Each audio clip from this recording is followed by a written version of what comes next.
Hello students. तो आज हम लोग 11th का मैथ्स का क्लास स्टार्ट करेंगे, ठीक है। तो उम्मीद है आप लोगों का 10th का पेपर अच्छा गया होगा, ठीक है ना। और रिजल्ट तो अभी टाइम है, बट आप लोगों को भी थोड़ा थोड़ा पढ़ाई अपनी स्टार्ट करनी चाहिए, ठीक है ना। तो अभी तो ये जान लेते हैं कि हमें 11th में क्या क्या मैथ्स में पढ़ना क्या क्या है। जैसे आपने जो 10th में मैथ्स पढ़ा है और अभी जो 11th में जाओगे और 12th में आप मैथ्स की पढ़ाई करोगे, उसमें बहुत डिफरेंस है, ठीक है ना। तो क्या क्या पढ़ना है, ठीक है ना। तो सबसे पहले हम लोग अलजेब्रा की बात करते हैं कि अलजेब्रा में क्या क्या पढ़ोगे। तो अलजेब्रा में चैप्टर आएगा प्रोग्रेशन, एक चैप्टर आप लोग पढ़ोगे प्रोग्रेशन, ठीक है ना, जो कि आज हम लोग स्टार्ट भी करेंगे, ओके। फिर क्या आएगा, फिर आएगा क्वाड्रेटिक इक्वेशन, फिर इसके बाद हम लोग पढ़ेंगे बाइनोमियल थ्योरम, एंड उसके बाद फिर कॉम्प्लेक्स नंबर। तो ये अलजेब्रा के टॉपिक हो गए। और उसमें फिर आएगा थोड़ा परमुटेशन कॉम्बिनेशन, थोड़ा बेसिक आइडिया हम लोग परमुटेशन कॉम्बिनेशन के बारे में जानेंगे कि वो क्या है, और प्रोबेबिलिटी, ठीक है ना। तो अलजेब्रा में हमें 6 चैप्टर पढ़ने हैं, जो 6 चैप्टर मेन है, बाकी तो बेसिक मैथमेटिक्स में, बाकी सब बेसिक मैथमेटिक्स का पार्ट है, तो वो सब हम लोग पढ़ाई करेंगे, ठीक है। फिर और क्या पढ़ना है, ठीक है ना। तो और क्या है, तो पूरा कोऑर्डिनेट ज्योमेट्री है। तो कोऑर्डिनेट ज्योमेट्री में क्या क्या आप लोग पढ़ोगे, तो कोऑर्डिनेट ज्योमेट्री में हम लोग पढ़ेंगे पॉइंट एंड स्ट्रेट लाइन, ठीक है ना, जो कि आपने बहुत बेसिक पढ़ा है 10th में, आप लोगों ने बहुत बेसिक पढ़ा हुआ है, ठीक है। तो हम लोग यहाँ पर उसको बहुत अच्छे से पढ़ेंगे, पूरा एक टॉपिक आपका होगा पॉइंट एंड स्ट्रेट लाइन का, ठीक है। अच्छा, और क्या पढ़ोगे, इसके बाद आएगा सर्किल, ठीक है ना, फिर पैराबोला, इलिप्स एंड हाइपरबोला, ठीक है। तो ये पूरा कोऑर्डिनेट में आपको 5 चैप्टर्स पढ़ने हैं, point and straight line, circle, parabola, ellipse and hyperbola, ठीक है। ये अलजेब्रा हो गया, मैंने अलजेब्रा के बारे में डिस्कस कर लिया, ये कोऑर्डिनेट हो गया, ठीक है। जो कैलकुलस का पार्ट है, कैलकुलस का जो मेन पार्ट है वो 12th में है, ठीक है ना। तो थोड़ा सा हम लोग बेसिक पढ़ते हैं, बेसिक इंट्रोडक्शन पार्ट है 11th में। तो क्या क्या है, फंक्शन हमें पढ़ना है, रिलेशन एंड फंक्शन, ठीक है। और क्या पढ़ना है, लिमिट पढ़ना है, लिमिट चैप्टर आपको पढ़ना है, और डिफरेंशिएशन पढ़ना है, ठीक है ना। और इसके अलावा बाकी बहुत छोटे छोटे टॉपिक्स हैं, ये मेन है, बाकी सब बहुत छोटे छोटे टॉपिक हैं, तो वो भी हम लोग पढ़ेंगे, ठीक है। तो आज हम लोग क्या करने वाले हैं, ठीक है। तो आज हम लोग जो टॉपिक पढ़ने जा रहे हैं वो है प्रोग्रेशन, ठीक है। तो हम लोग टाइम वेस्ट ना करते हुए हम लोग अपना टॉपिक स्टार्ट करते हैं, ठीक है। तो आप लोग ध्यान से देखिएगा और उम्मीद है कि आपको समझ में आएगा। हालांकि जो टॉपिक हम लोग आज स्टार्ट करने जा रहे हैं वो ऑलरेडी आप लोग पढ़े हुए हो, ठीक है ना। आपने 9th 10th में आपने उसकी अच्छे से पढ़ाई की है, ठीक है, ऐसा उम्मीद कर रहा हूँ। तो उसी का आप इसको, आज की क्लास को आप उसका एक रिवीजन क्लास मान लो, ठीक है ना, कि एक रिवीजन क्लास है, और उसको करके फिर हम लोग आगे जीपी, ठीक है। पहले तो ये देखते हैं कि प्रोग्रेशन में क्या क्या पढ़ना है, ठीक है। तो ये टॉपिक हो गया आपका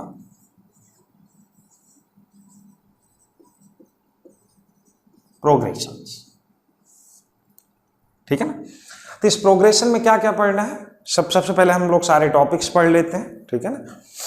टॉपिक मैं लिखता हूं यहां पर। तो सबसे पहले आप लोग पढ़ोगे अर्थमेटिक प्रोग्रेशन, ठीक है ना। पहला आएगा अर्थमेटिक प्रोग्रेशन। क्या पहचान क्या है अर्थमेटिक प्रोग्रेशन की, तो अर्थमेटिक प्रोग्रेशन की पहचान है कि भाई इसमें कॉमन डिफरेंस होगा। जैसे जो भी टर्म्स आएंगे इस सीक्वेंस में, इस प्रोग्रेशन में जो टर्म्स आएंगे उसमें एक कोई एक नंबर होगा, ठीक है, जिसको कि हम लोग कॉमन डिफरेंस बोलते हैं, उसी अंतर से वो सीरीज चल रहा होगा, ठीक है ना। एपी आप लोग पढ़े ही हो। जैसे एपी में क्या, जैसे मान लो आपने कोई सीरीज लिख दिया 3, 5, 7, 9, 11, यही तो है। तो क्या ऑब्जर्व कर पा रहे हो कि यहाँ पर 2 का डिफरेंस है। जैसे 3 में आपने 2 ऐड किया तो 5 हो गया, फिर आपने 2 ऐड किया तो 7 हो गया, फिर ऐड कर दिया 2 तो 9 हो गया, फिर 2 ऐड कर दिया तो 11 हो गया, ठीक है। तो जो ये डिफरेंस आ रहा है 2, इसको क्या बोलते हैं, तो जो ये डिफरेंस 2 आ रहा है इसी को हम लोग क्या बोलते हैं, कॉमन डिफरेंस, ठीक है। इसको हम लोग कॉमन डिफरेंस बोलते हैं, ओके। तो ये एपी हो गया, आज हम लोग इसी के बारे में पढ़ाई भी करेंगे। फिर आएगा जीपी, ज्योमेट्रिक प्रोग्रेशन। तो ज्योमेट्रिक प्रोग्रेशन क्या है कि जैसे मान लो कि आपने कोई सीरीज स्टार्ट किया 2, 4, 8, 16 और 32 ले लो आप, और ये चलता रहेगा, ठीक है ना, ये भी चलता रहेगा, ये कहीं तक भी जा सकता है, ठीक है ना। तो ये फाइनाइट सीरीज भी बना सकते हो, इनफाइनाइट सीरीज भी आप बना सकते हो, ठीक है ना। आपने डॉट लगा के 3 डॉट लगा के छोड़ दिया तो ये इनफाइनाइट तक जा रहा है, ठीक है ना। और आप कहीं पर ले जाके सीरीज को रोक देते हो तो वो एक फाइनाइट सीरीज है। अच्छा, इसमें क्या ऑब्जर्व कर पा रहे हो, इसमें ऑब्जर्व आप कर रहे हो कि 2 का डिफरेंस है, सारे नंबर में क्या हो रहा है, 2 का अंतर है। अच्छा, यहां पर क्या हो रहा है, यहां पर पहला टर्म 2 था तो आपने 2 में 2 से मल्टीप्लाई किया तो 4 हो गया, फिर 4 में आपने 2 से मल्टीप्लाई किया तो 8 हो गया, फिर आपने 2 से मल्टीप्लाई किया तो 16 हो गया, फिर आपने 2 से मल्टीप्लाई किया तो 32 हो गया, और ये सीरीज ऐसे ही चलता जा रहा है, ठीक है। अच्छा, नेक्स्ट क्या पढ़ना है, नेक्स्ट आपको पढ़ना है HP, हार्मोनिक प्रोग्रेशन इसको बोलते हैं, हार्मोनिक प्रोग्रेशन। तो एक्चुअल में हार्मोनिक प्रोग्रेशन का अपना कोई एग्जिस्टेंस नहीं है, ठीक है ना। हार्मोनिक प्रोग्रेशन का अपना कोई एग्जिस्टेंस है ही नहीं। हार्मोनिक प्रोग्रेशन एक्चुअली वो AP पर डिपेंड करता है, ठीक है ना। जैसे कोई भी अर्थमेटिक प्रोग्रेशन है, जैसे हम लोगों ने एग्जाम्पल के लिए पहला वाला लिखा हुआ है, तो अगर इसी का रेसिप्रोकल ले लोगे सारे टर्म्स का, तो जैसे 1/3 हो गया, 1/5 हो गया, 1/7 हो गया, 1/9, 1/11, ठीक है ना, इस तरीके से। तो जो ये सीरीज है वो HP में। तो आप बोलोगे क्या यहाँ पर, आप ये बोलोगे कि क्योंकि ये इसका सारे टर्म्स का रेसिप्रोकल लेने पर वो AP में हो जा रहा है, इसलिए ये HP। इसीलिए मैंने बोला कि HP का अपना कोई एग्जिस्टेंस नहीं है ना भाई, इसके सारे टर्म्स का रेसिप्रोकल लोगे तो वो AP में हो जाएगा, इसलिए HP, ठीक है। ओके, तो ये हो गया AP, GP एंड HP। इसके बाद क्या पढ़ोगे, इसके बाद 3 आपको सीरीज में, इसके बाद तो बहुत सारी मिसलेनियस सीरीज आ जाएंगी जो कि हम लोग बाद में पढ़ेंगे, और जिसमें कि आपका जो IIT JEE मेन और JEE एडवांस का जो सिलेबस है उसमें 3 लिखे हुए हैं सिग्मा में, तो sigma n square and sigma n cube, ये आपके सिलेबस में लिखा हुआ है कि सिग्मा n स्क्वायर और सिग्मा n क्यूब के बारे में भी आप लोगों को पढ़ना है, ठीक है। बाकी पढ़ने को तो और भी बहुत कुछ है, जैसे AP है तो अभी अर्थमेटिक मीन आएगा, ज्योमेट्रिक मीन आएगा, हार्मोनिक मीन आएगा, उन सब की प्रॉपर्टीज आएंगी, ठीक है। एक सीरीज आएगा जिसको हम लोग AGP बोलेंगे, AGP, तो AGP क्या हो जाएगा, अर्थमेटिको ज्योमेट्रिक सीरीज, ठीक है ना, अर्थमेटिको ज्योमेट्रिक सीरीज जिसमें AP भी होगा और GP भी होगा, ठीक है ना। AP GP कैसे होगा, जैसे मान लेते हैं कि एक सीरीज आपने लिया 1 3 5 7, ठीक है, ये AP में है क्योंकि 2 का डिफरेंस हर जगह आ रहा है। अब आप एक GP ले लो, 5 square, 5 cube and 5 to the power 4, ये GP है क्योंकि 5 में आपने 5 से मल्टीप्लाई किया तो 5 स्क्वायर आया, फिर 5 क्यूब आया, फिर 5 की पावर 4 आया। अब आप क्या करो, इसके करेस्पॉन्डिंग टर्म्स को अगर आपने मल्टीप्लाई कर दिया 1 इंटू 5, पहला टर्म हो गया, 3 इंटू 5 स्क्वायर, 3 इंटू 5 स्क्वायर, फिर क्या हो गया 5 इंटू 5 क्यूब, फिर क्या हो गया 7 इंटू 5 टू द पावर 4। तो जो ये सीरीज बनेगा, जो ये वाला सीरीज बनेगा, इसको हम लोग क्या बोलते हैं, अर्थमेटिको ज्योमेट्रिक सीरीज AGP बोलेंगे, जिसमें कि 2 सीरीज चल रहा होगा पैरेलल, एक टर्म होगा वो AP में चल रहा होगा और जो एक टर्म उसमें पैरेलल चल रहा होगा वो GP में चल रहा होगा। जैसे 1 3 5 7 AP हो गया, 5 स्क्वायर 5 क्यूब और 5 टू द पावर 4 ये GP में चला गया, ठीक है। तो ये जो चैप्टर आज हम लोग पढ़ने जा रहे हैं, जो आज स्टार्ट करने जा रहे हैं एक्चुअली, ठीक है ना, तो उसका हमने एक बेसिक ओवरव्यू आपको दे दिया कि यही हमें इस टॉपिक में पढ़ना है, ठीक है। लेकिन आज तो हम लोग अर्थमेटिक प्रोग्रेशन ही स्टार्ट करेंगे, ठीक है। तो आज हम लोग स्टार्ट करते हैं अर्थमेटिक प्रोग्रेशन, तो चलो स्टार्ट करते हैं।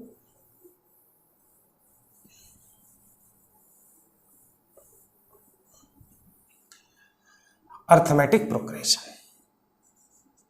प्रोग्रेशन का फर्स्ट टॉपिक हम लोग ले रहे हैं और ये है अर्थमेटिक प्रोग्रेशन। तो इसमें देखो, आप लोगों ने पढ़ा तो है 9th-10th में, तो इसमें बहुत ज़्यादा टाइम मैं वेस्ट नहीं करूंगा आपका, ठीक है ना। मैं सीधा फॉर्मूला लिख रहा हूं क्योंकि ये बहुत बेसिक, बहुत सिंपल टॉपिक है, सबको आता भी होगा। और अगर मान लो आपने नहीं पढ़ा हुआ है, वैसे तो पढ़ा होगा बट अगर नहीं पढ़े हो, ठीक है ना, तो उस केस में आप एक बार रिवाइज कर लो यहाँ से, ठीक है। तो मैं फॉर्मूला पॉइंट वाइज आपको लिखवा दे रहा हूँ, ठीक है। चलिए तो सबसे पहले पहला पॉइंट क्या आएगा, सबसे पहले आएगा कॉमन डिफरेंस। कॉमन डिफरेंस, ठीक है। अच्छा, कॉमन डिफरेंस का सिंबल क्या होगा? कॉमन डिफरेंस का सिंबल हम लोग नॉर्मली स्मॉल डी से लिखते हैं, ठीक है।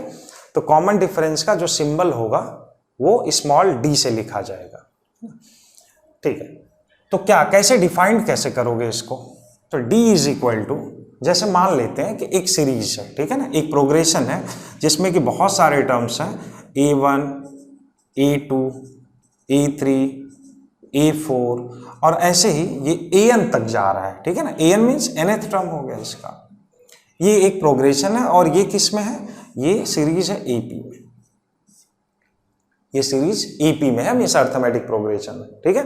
तो अब इसमें कॉमन डिफरेंस को कैसे डिफाइन किया जाए? तो कॉमन डिफरेंस में क्या बोल रहा था कि जैसे कोई टर्म A1 है, ठीक है, तो उसमें आपने कुछ ऐड किया होगा तो A2 आया होगा, कुछ और ऐड किया होगा, वही नंबर फिर आपने A2 में ऐड किया तो A3 आ गया। तो जो वो डिफरेंस है जो आप ऐड कर रहे हो, ठीक है, वही तो है कॉमन डिफरेंस, ठीक। तो क्या करेंगे? D क्या हो जाएगा? D हो जाएगा A2 माइनस A1। आप A2 माइनस A1 लिख सकते हो कॉमन डिफरेंस को, तो आप इसमें से इसको माइनस कर दोगे तो कॉमन डिफरेंस आ जाएगा। या फिर आप इसको A3 माइनस A2 भी लिख सकते हो, A3 माइनस A2, A3 में से आपने A2 को भी माइनस कर दिया तो भी क्या हो गया, तब भी आपको कॉमन डिफरेंस मिल जाएगा, ठीक है। या फिर आप चाहो तो A4 में से आप A3 को माइनस कर दो और ये ऐसे ही चलता रहेगा।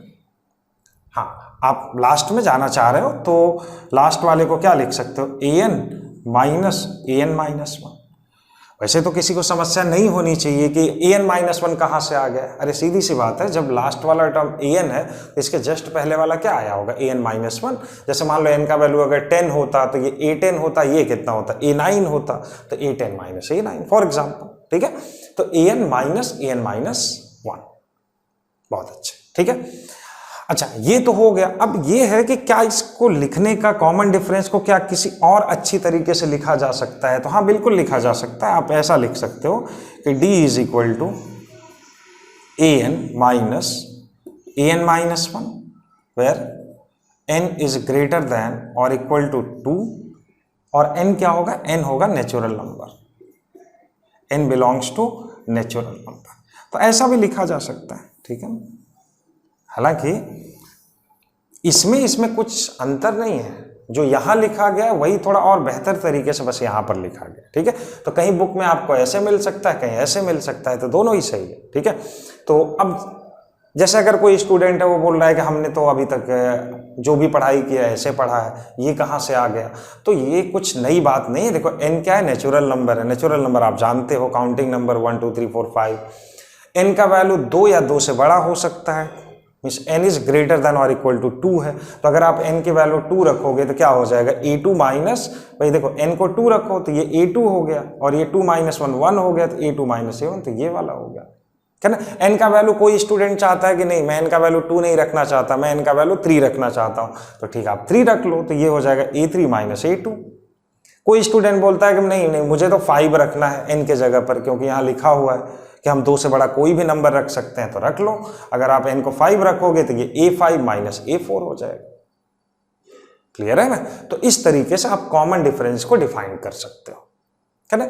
जैसे एक एग्जांपल भी ले लेते हैं हम लोग। जैसे मान लो कि अगर आप ये सीरीज जो आपने A1 A2 A3 A4 लिया, अगर ऐसा ना लेके आप इसको 1 3 5 7 9 आप ऐसा ले रहे हो, ठीक है, तो ये है कौन? ये A1 है, ये A2 है, A3 A4 A5। तो जो अगर कॉमन डिफरेंस डिफाइन कर रहे हो तो यहाँ लिखा हुआ है A2 माइनस A1, तो ये A2 हुआ, ये A1 हुआ, तो कितना है इसका कॉमन डिफरेंस इस AP का? 2 है।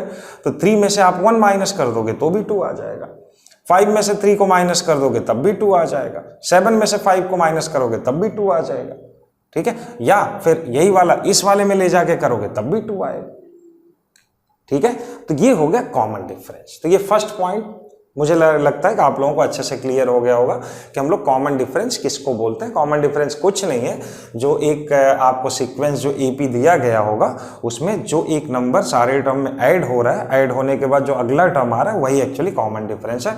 कुछ नहीं, किसी भी टर्म में से उसके पहले वाले को माइनस कर दो तो आपको सिंपली कॉमन डिफरेंस मिल जाएगा। क्लियर है? चलिए अब आगे बढ़ते हैं second point.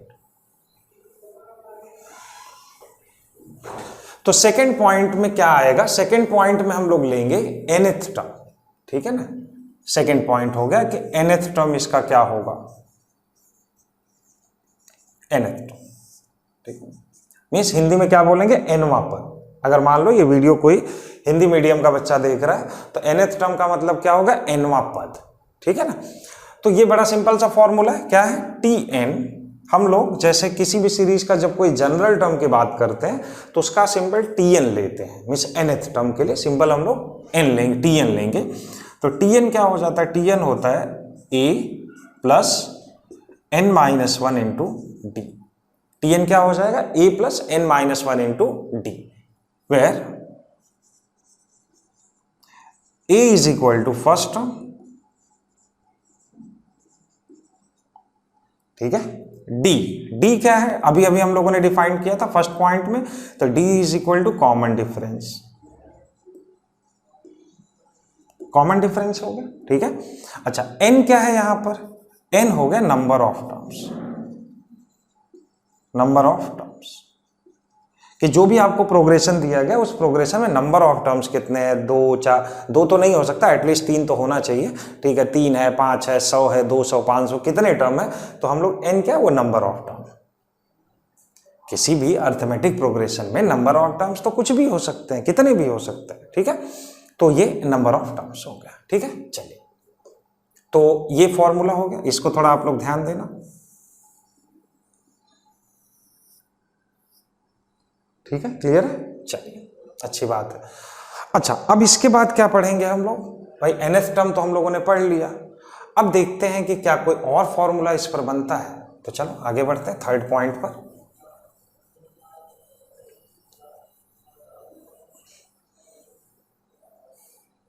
Third point, rth term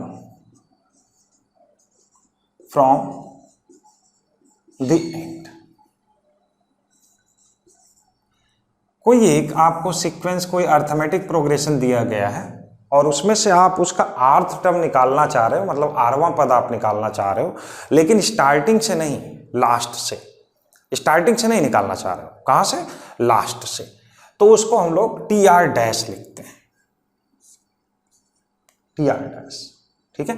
T R dash, अब डैश लगा दिया, मतलब टी आर डैश का मतलब क्या होगा? कि आप लास्ट से आर्थ टर्म निकाल रहे हो, तो ये स्टार्टिंग से क्या हो जाएगा? Is equal to T N minus R plus one term, ठीक है। तो जो लास्ट से आरवां पद आएगा वो स्टार्टिंग से N minus R plus one term होगा। और अगर लग रहा है आपको, चलो पहले इसको फॉर्मूला बता दे रहा हूं, फिर आपको समझाने की कोशिश करता हूं मैं कि भाई ठीक है, टी आर डैश का, भाई कोई बच्चा ये बोल रहा है कि हमें तो डायरेक्ट वैल्यू दे दो, हमें ये सब इतना नहीं पढ़ना है, हमें बस सीधा फॉर्मूला दे दो कि भाई अगर लास्ट से आरवां पद निकालना होगा आर्थ टर्म, तो हम कैसे निकालेंगे। तो क्या करना है? A plus N minus one into D होता है ना, तो ए तो वही रहेगा, प्लस भाई जो लास्ट से आरवां है वो स्टार्टिंग से ये है, तो A plus N minus one, तो N minus R plus one और माइनस वन इंटू डी। भाई ए प्लस आर, आर के जगह पर ये आ गया, ए प्लस एन माइनस वन, तो एन के जगह पर तो ये है ना पूरा। भाई देखो फिर से लिख दे रहा हूं मैं, टी एन क्या था? A plus N minus one into D था। टी एन मतलब स्टार्टिंग से जो nth टर्म था वो क्या था? A plus N minus one into D. अब आपसे बोला गया कि लास्ट से आर्थ टर्म बताओ, जो कि आप क्या बोला गया है आपको कि वो स्टार्टिंग से N minus R plus one term हो जाएगा। तो जब टी एन का वैल्यू ये दिया गया है तो T N minus R plus one का वैल्यू क्या हो जाएगा? इसमें अगर ये n है तो यहाँ पर n है, तो यहाँ पर अगर n रिप्लेस हो गया n minus R plus one से, तो ये a की जगह पर ये a आ गया, और n रिप्लेस हो जाएगा n minus R plus one से, इससे रिप्लेस हो गया, और ये जो माइनस वन है वो यहाँ पर आ गया, इंटू डी हो गया, तो ये कैंसिल हो गया यहाँ पर। तो कितना हो गया फाइनल वैल्यू, तो ये हो जाएगा यहाँ से T R dash is equal to A plus N minus R into T, तो ये टी आर डैश होगा। बोलो सही है, ठीक है। अच्छा, अगर किसी बच्चे को ये लग रहा है कि यार मैं बाद में भूल गया, तो भाई अगर लास्ट से आर्थ टर्म हमें निकालना है और बाद में भूल गया तो हम कैसे याद करेंगे कि ऐसा होगा, तो इसके लिए क्या करते हैं कि एग्जाम्पल लेते हैं हम लोग। एक एग्जाम्पल ले लो, एग्जाम्पल क्या हो गया 1 3 5 7 9 11 13 एंड 15, ठीक है। आपसे ये बोला गया कि काम करो, आप लास्ट से तीसरा टर्म निकालो, मतलब आपसे बोला गया कि T3 डैश निकालो, ठीक है।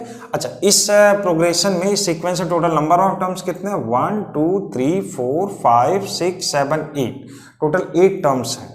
तो जैसा यहां पर बोला गया कि जो लास्ट से तीसरा होगा वो स्टार्टिंग से क्या हो जाएगा, स्टार्टिंग से हो जाएगा n का मतलब 8 है total number of terms, minus r, ये r के जगह पर है, तो 8 माइनस 3 प्लस 1, तो 8 और 1 9 हो गया, तो T6 हो गया। मतलब जो लास्ट से तीसरा टर्म होगा वो स्टार्टिंग से कौन सा टर्म होगा, स्टार्टिंग से छठवां टर्म होगा। अब यहां करके देखते हैं, तो ये 11 क्या हो जाएगा 1 2 3 4 5 6, तो स्टार्टिंग से छठवां टर्म हो गया। तो अगर आपको कभी भूल गया या कुछ ऐसा कन्फ्यूजन हो गया, तो आप क्या करोगे, आप यहां से खुद फॉर्मूला बना सकते हो, हमें कोई फॉर्मूला याद करने की जरूरत ही नहीं, ठीक है। तो ये हो गया आपका लास्ट से आर्थ टर्म, हम कैसे निकालेंगे, ठीक है। अब चलते हैं अगले पॉइंट पर।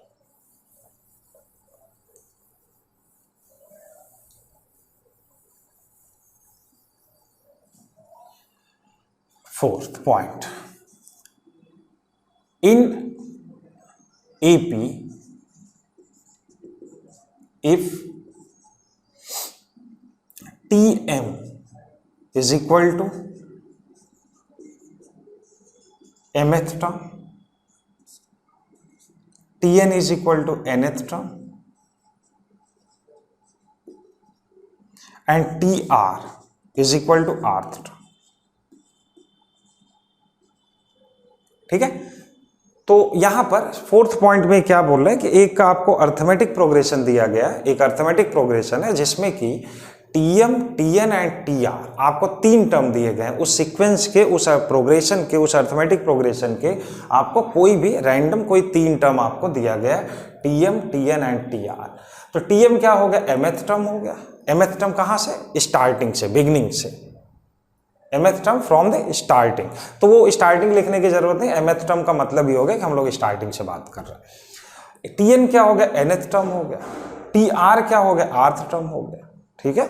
तो क्या करेंगे, इसके लिए एक फॉर्मूला हम लोग बना सकते हैं कि Tm minus Tn divided by m minus n is equal to Tn minus Tr divided by n minus r is equal to Tr minus Tm divided by r minus n। ये formula बन गया, ठीक है। कि अगर ये mth, nth और r term है तो उस केस में ये एक फॉर्मूला आपका बन गया। बस ये ध्यान रखना कि ये फॉर्मूला आप लोग बोर्ड एग्जाम में यूज नहीं कर सकते, मतलब कहीं भी प्रॉब्लम अगर सब्जेक्टिव आएगा तो सब्जेक्टिव प्रॉब्लम में ये फॉर्मूला यूज हम लोग नहीं कर सकते। ये सिर्फ शॉर्टकट के लिए है कि कोई प्रॉब्लम है जिसमें आपसे 2 टर्म दिया गया, तीसरा पूछा जा रहा है, तो आप फटाफट ये फॉर्मूला यूज करके आप वैल्यू निकाल सकते हो। तो ये किसके लिए यूजफुल है, जब क्वेश्चन ऑब्जेक्टिव होगा, ठीक है ना। मतलब जेई मेन और जेई एडवांस के लिए ये फॉर्मूला हम लोग यूज करेंगे ऑब्जेक्टिव पेपर में, और सब्जेक्टिव जहां भी स्कूल का कोई एग्जाम होगा वहां पर आप इस फॉर्मूला को यूज नहीं कर सकते। आप इसको ध्यान से सुन लो, क्योंकि अगर आप यूज करोगे तो आपको मार्क्स नहीं मिलेगा इस पर, ठीक है, क्योंकि ये प्योरली शॉर्टकट मेथड है, ठीक है। याद कैसे करोगे, बहुत सिंपल है भाई। Tm माइनस Tn हुआ, जैसे मान लो ये होता है कि T5 minus T10, T5 minus T10, तो ये 5 माइनस 10 हो जाता, ठीक है। अब m और n की जो भी वैल्यू है वही नीचे आ जा रहा है, Tm minus Tn divided by m minus n, Tn minus Tr divided by n minus r, Tr minus Tm divided by r minus m, ठीक है। तो ये इसको याद करने में कोई समस्या नहीं है, तो आप इसको आराम से, तो ये चौथा पॉइंट ये है आपका, आप लोग आराम से इसको याद कर सकते हो। ठीक है, चले नेक्स्ट पॉइंट पर चलते हैं हम लोग।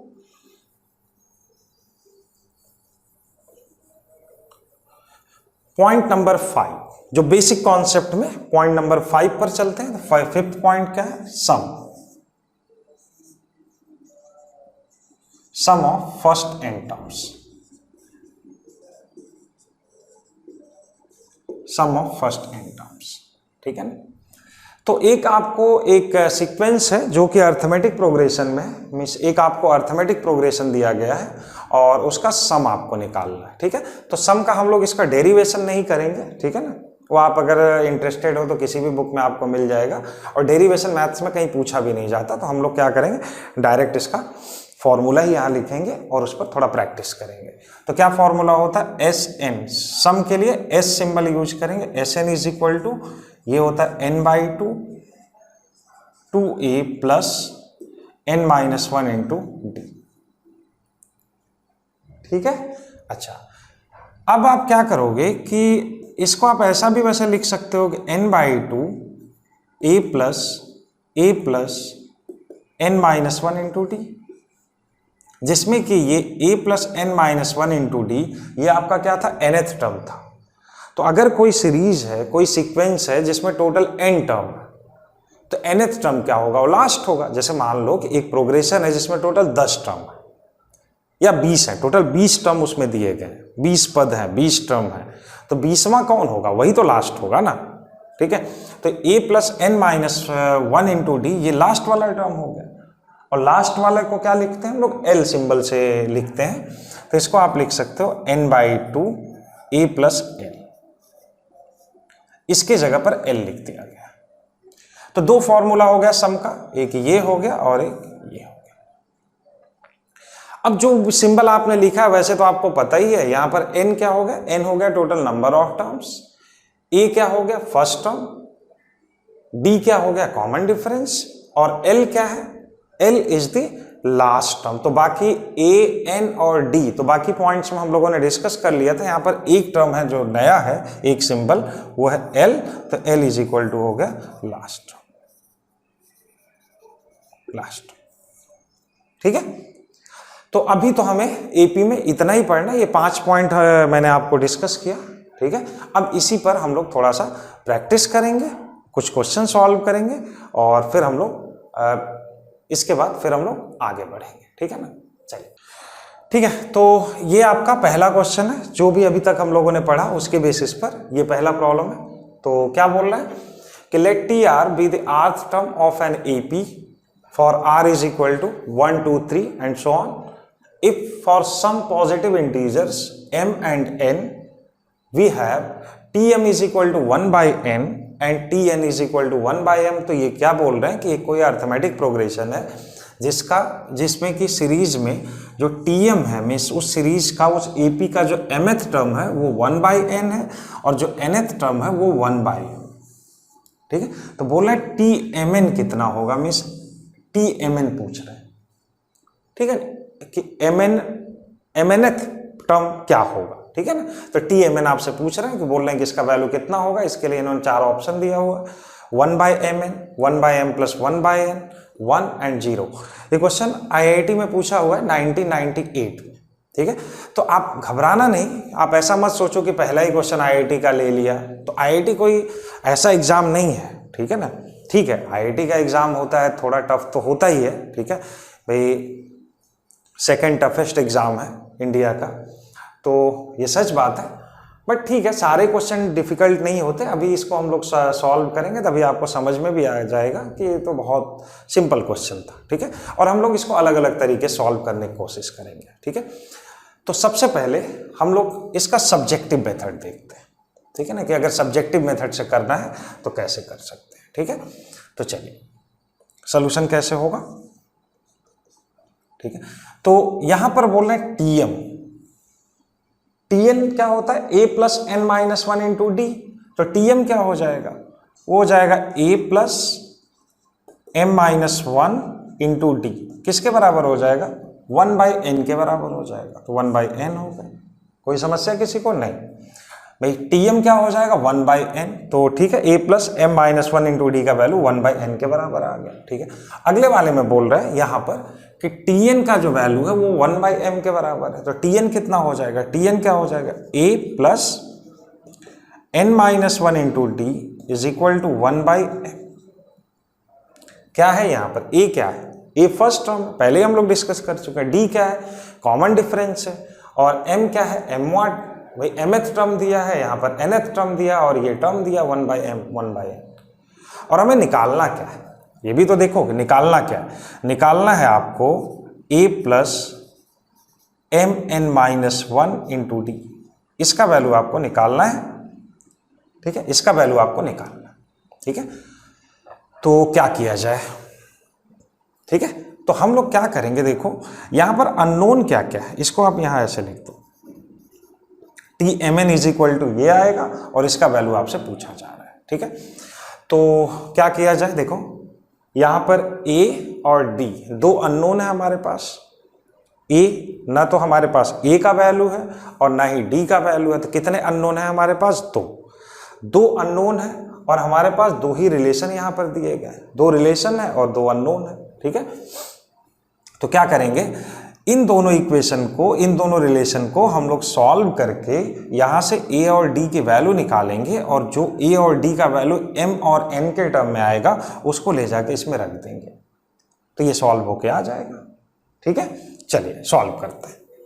तो क्या करो, a और d के लिए आप क्या करोगे, इसको डायरेक्टली यहीं से माइनस कर दो, इसमें से इसको माइनस कर दो, तो ये भी a है ये भी a है, तो ये कैंसिल हो गया, और जब इसमें से इसको माइनस करोगे तो d तो कॉमन हो जाएगा, d कॉमन होने के बाद इसमें से इसको माइनस करोगे तो ये -1 तो आपस में कैंसिल हो जाएगा, तो ये क्या हो जाएगा, ये हो जाएगा m minus n is equal to क्या हो जाएगा 1/n माइनस 1/m। बहुत सिंपल स्टेप है, हर किसी को समझ में आ रहा होगा। ठीक है, अच्छा थोड़ा सा इसको अगर एक लाइन और आगे लिखोगे तो ये क्या हो जाएगा m minus n divided by m।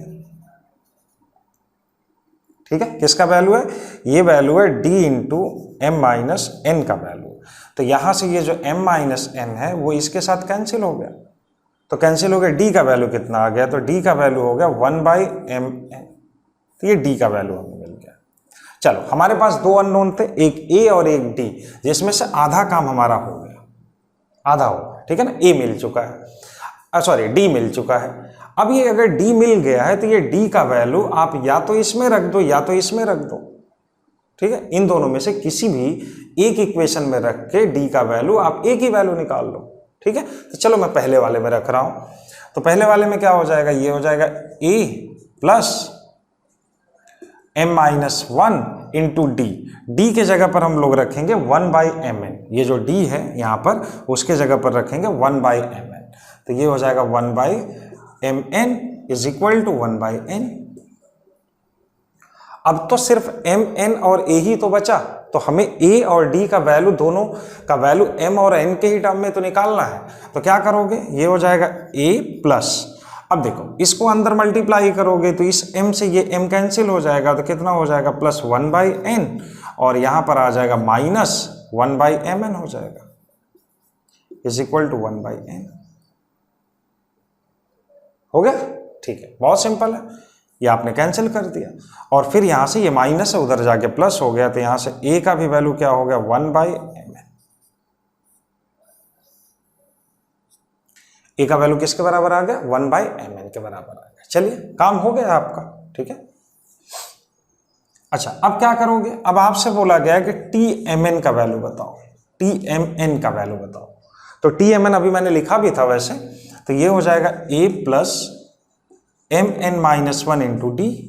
अब आप सबकी वैल्यू रख दो, तो यहाँ पर a की वैल्यू कितनी आई है, a की भी वैल्यू आई है 1/mn और d की भी वैल्यू आई है 1/mn, तो यहाँ पर a को रिप्लेस कर दो 1/mn से, तो ये हो गया 1/mn प्लस mn माइनस 1 और d भी हो गया 1/mn। ठीक है, तो कितना हो गया वैल्यू 1/mn, और ये जब इस देखो जब ये इसके साथ मल्टीप्लाई होगा तो ये वाला mn इस वाले mn के साथ कैंसिल होके क्या हो जाएगा, ये +1 हो जाएगा, और ये इसके साथ होके -1/mn आ जाएगा। ठीक है, तो ये 1/mn, ये -1/mn कैंसिल हो गया, कितना हो गया 1 हो गया। इसका आंसर है 1, तो ऑप्शन सी करेक्ट है इसका। ठीक है, चलिए ये तो हो गया कि अगर ये प्रॉब्लम आपसे बोर्ड एग्जाम में 11th के स्कूल एग्जाम में पूछा जाएगा, या फिर आप कोई ऐसा एग्जाम देते हो जिसमें कि सब्जेक्टिव आपसे पूछा जाता है, तो ये पूरा स्टेप होगा इसको सॉल्व करने का। मैं ये बोल रहा हूं कि सब्जेक्टिव एग्जाम में आप ऐसा करोगे तो क्या दिमाग में आ रहा होगा आपके कि क्या कोई और भी मेथड है क्या? तो हाँ, बिल्कुल मेथड है। ठीक है, हम लोग ऑब्जेक्टिव को अलग तरीके से भी सॉल्व कर सकते हैं और बहुत कम टाइम में। तो चलो देखते हैं कैसे।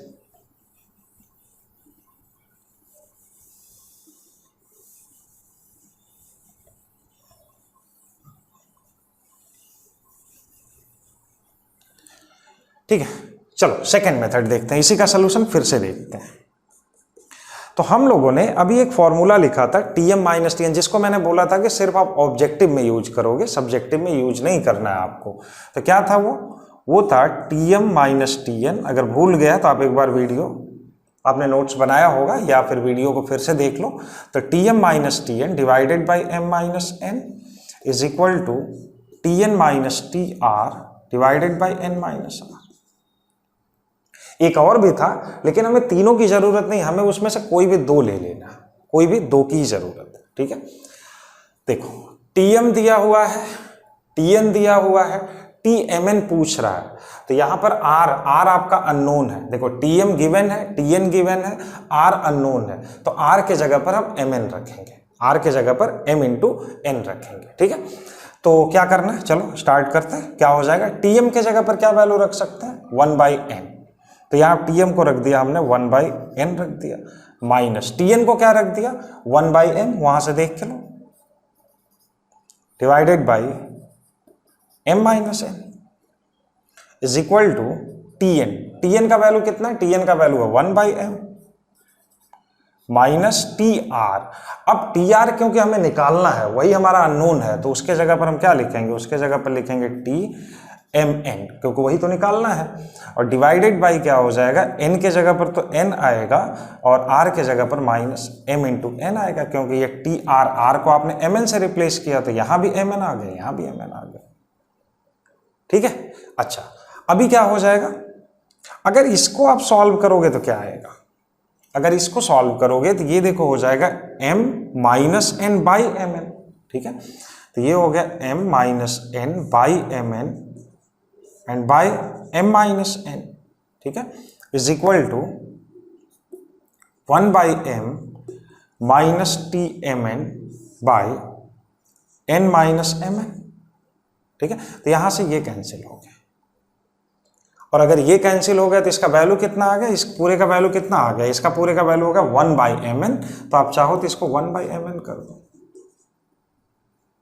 1/mn कर दो। ठीक है, अच्छा अभी क्या कर सकते हैं कि अगर आपने इस n - mn के में अगर आप n को कॉमन ले लेते हो, तो देखो क्या था, देखो ना n - mn था, तो अगर यहां से n को कॉमन लेते हो तो बचा कितना 1 - m, तो ये 1 - m हो गया।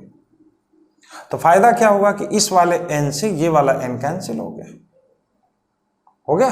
चलिए अब क्या बचा, अब ये बचा 1/m minus Tmn is equal to, अब इस 1/m में देखो ये हो जाएगा 1/m में आपको मल्टीप्लाई करना है 1 - m से, तो कोई दिक्कत नहीं है ना। देखो 1/m माइनस Tmn, तो यहां आ गया ये 1 - m इधर क्रॉस मल्टीप्लाई हो गया, तो 1 - m और ये 1/m हो गया।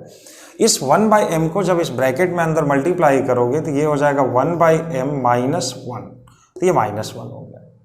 ठीक है, तो क्या हो जाएगा, देखो 1/m और ये 1/m कैंसिल हो जाएगा, और कैंसिल होने के बाद ये माइनस और ये माइनस कैंसिल हो जाएगा, तो क्या वैल्यू हो गया Tmn इज इक्वल टू 1। तो रिलेटिवली हम लोग कम टाइम में हम लोगों ने सॉल्व कर लिया। ठीक है, जो आपका फर्स्ट मेथड था रिलेटिवली आपने थोड़ा कम टाइम में सॉल्व कर लिया, नहीं कर लिया। ठीक है, तो ये भी एक मेथड आप ऐसे भी सॉल्व कर सकते हो। ठीक है, ठीक है, तो ये देखो आपका क्वेश्चन नंबर 2 है आज के लिए, ठीक है ना। तो क्वेश्चन नंबर 2 में एक्चुअली जो मैंने आज पढ़ाया, मैंने ये सोचा कि आज थोड़ा सा हम लोग बेसिक कर ले। तो पहला प्रॉब्लम क्या होगा, पहले वाले में आपका nth टर्म यूज हो गया और इस वाले में nth टर्म और सम Sn का जो फॉर्मूला था दोनों यूज हो जाएगा, ठीक है ना। तो थोड़ा सा प्रैक्टिस हो जाएगा, बाकी हम लोग अगले क्लास में करेंगे। तो अभी चलो इसको देखो थोड़ा ध्यान से। तो यहां पर बोल रहा है कि एक सीरीज है जिसका पहला टर्म ये है, दूसरा ये है, तीसरा ये है, ठीक है। तो बोल रहे हैं कि इसका मैक्सिमम सम कितना होगा, मैक्सिमम सम। पहला क्वेश्चन तो यही है कि मैक्सिमम सम क्यों भाई, अगर किसी भी सीरीज को ऐड करेंगे और अगर हम ऐड करते ही जाएंगे तो वो तो बढ़ते ही जाएगा, ठीक है ना। लेकिन इसमें बोल रहा है कि मैक्सिमम सम, तो मैक्सिमम सम सिर्फ डिक्रीजिंग एपी में ही पॉसिबल हो सकता है। इसमें डिक्रीजिंग एपी, क्योंकि आप देखो ना 20 है, फिर 19 1/3, 18 2/3, तो ये क्या हो रहा है, कम होता जा रहा है, बढ़ नहीं रहा है। जैसे 1357 है तो इंक्रीजिंग एपी है, ये डिक्रीजिंग एपी हो गया, घट रहे हैं सारे टर्म। तो एक टाइम पर अगर ये कम होते होते होते होते एक टाइम तो ऐसा आएगा कि जब ये 0 हो जाएगा, और 0 होने के बाद जब आप उसका अगला टर्म लिखोगे तो वो निगेटिव होना शुरू हो जाएगा, होगा ना, वो निगेटिव होने लगेगा। तो जब निगेटिव होने लगेगा तो जो एक पॉजिटिव सम आपको मिला रहा होगा उसमें तो वो कम करना शुरू कर देगा। तो इनडायरेक्टली जो ये मैक्सिमम सम आपसे बोल रहा है कि मैक्सिमम सम बताओ, इनडायरेक्टली वो आपसे ये बोलना चाह रहा है कि आप इसका सम 0 तक निकालो, मतलब कि लास्ट वाला टर्म या तो 0 होगा या कोई पॉजिटिव नंबर होगा। जो लास्ट वाला टर्म होगा, ऐसा हो भी सकता है ना कि ये सीरीज 0 पर जाए ही ना, 0 से पहले किसी पॉजिटिव नंबर पर आए और उसके बाद डायरेक्टली वो नेगेटिव पर चला जाए। जैसे कि जो लास्ट वाला टर्म 1/3 आया और 1/3 के बाद डायरेक्टली अगला -1/3 आ गया, या हो सकता है कि 0 इसमें आ भी रहा हो। तो 0 आएगा या नहीं आएगा वो तो हम सॉल्व करेंगे तभी पता चलेगा, ठीक है। तो हमने क्या मान लिया, हमने ये मान लिया कि इसका जो लास्ट वाला टर्म है वो 0 है, ठीक है ना। और इस सीरीज का जो लास्ट टर्म है वो 0 है और इस सीरीज में total number of terms n है, ठीक है ना। तो मैक्सिमम सम के लिए हमें क्या करना पड़ेगा कि tn इज इक्वल, सॉरी हाँ, tn जो लास्ट टर्म है वो हम 0 मान के चल रहे हैं कि वो 0 है, ठीक है।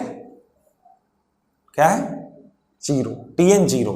अगर n का वैल्यू इंटीजर नहीं आया तो इसका मतलब कि 0 नहीं आएगा उसमें, और अगर ऐसा हुआ तो हम लोग फिर आगे मैं आपको बताऊंगा कि फिर उस केस में क्या करेंगे। बट इसमें आना चाहिए, इसमें n का वैल्यू इंटीजर ही आएगा। आगे कुछ प्रॉब्लम ऐसे आएंगे जिसमें n इंटीजर नहीं आएगा तो हम लोग वहां पर डिस्कस करेंगे, ठीक है। तो tn हमने ये मान लिया कि जब ये 0 तक पहुंचेगा तो टोटल n टर्म हो चुके होंगे इस सीरीज में, ठीक है। तो tn का मतलब क्या हो गया, फॉर्मूला क्या बनता है, a plus n-1 into T, ठीक है, इज इक्वल टू क्या हो गया, 0 हो गया। a कितना है 20, a को आपने रख दिया 20 प्लस n-1 इंटू डी का वैल्यू कितना है, d का वैल्यू है -2/3, d का वैल्यू है -2/3 और इसका वैल्यू हो गया 0, ठीक है। चलिए अब तो सिंपल सा एक इक्वेशन है, उसको सॉल्व कर लो। तो ये हो जाएगा 2 times n-1 divided by 3 is equal to, ये भाई यहाँ माइनस आपने इधर भेज दिया तो ये किसके बराबर हो गया, ये हो गया 20 के बराबर। तो यहाँ से ये इसके साथ कैंसिल हो गया, 10 हो गया, और फिर आपने क्रॉस मल्टीप्लाई कर दिया तो n-1 का वैल्यू 30 हो गया। तो that means n is equal to कितना हो गया, 31। तो क्योंकि यहाँ पर n का वैल्यू एक इंटीजर आ गया, मतलब इंटीजर वैल्यू आ गया, n का वैल्यू 31 आ रहा है, इसका मतलब ये हुआ कि जो हम लोग मान के चल रहे थे कि इसका एक टर्म 0 आएगा तो इसका मतलब 0 आ रहा होगा, ठीक है। तो टोटल इस सीरीज में टोटल नंबर ऑफ टर्म्स हो गए 31। तो अब इसका सम निकाल लो। तो सम क्या हो जाएगा, सम का फॉर्मूला क्या होता है, सम का सिंबल क्या होता है, Sn, और Sn क्या लिखते हैं हम लोग, n/2 2a plus n-1 into D. तो n/2 क्या हो गया, n/2, n means number of terms कितने, 31, तो 31/2 2a, a कितना है 20, तो 2a कितना हो गया 40, प्लस ये n-1 तो 31 -1। अच्छा d का वैल्यू कितना है, d का वैल्यू है -2/3। इतना तो समझ जाओगे ना भाई, d कैसे निकलेगा, आप इसमें से इसको माइनस कर दो, तो उतना तो आप लोग कर सकते हो ना। तो -2/3 आएगा, डी का वैल्यू आएगा -2/3 इंटू -2/3, ठीक है।